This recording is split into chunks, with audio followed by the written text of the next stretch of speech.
कौटुंबिक न्यायालयाच्या निर्णयाविरोधात धनंजय मुंडे मुंबई सत्र न्यायालयात।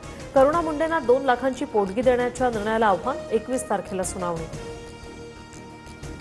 खासदार सुप्रिया सुळेंकडून स्वारगेट बस स्थानकाची पाहणी, अत्याचार प्रकरणातील आरोपीला फाशी झाली पाहिजे, सुळेंची मागणी।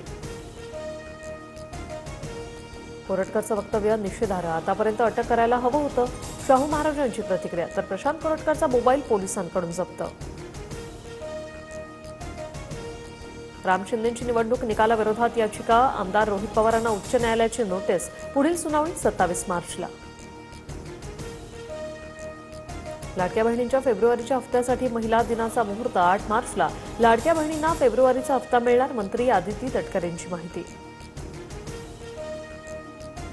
सर्वोच्च न्यायालयाचा रणवीर अलाहाबादी याला मोठा दिलासा, पॉडकास्ट पुन्हा सुरू करता येणार, तर पुढील आदेशापर्यंत अटकेलाही स्थगिती। कोलकाता संघाची धुरा अजिंक्य रहाणेच्या खांद्यावर, रहाणे कर्णधार तर व्यंकटेश अय्यर उपकर्णधार। 22 मार्चपासून आयपीएलचा रणसंग्राम सुरू होणार।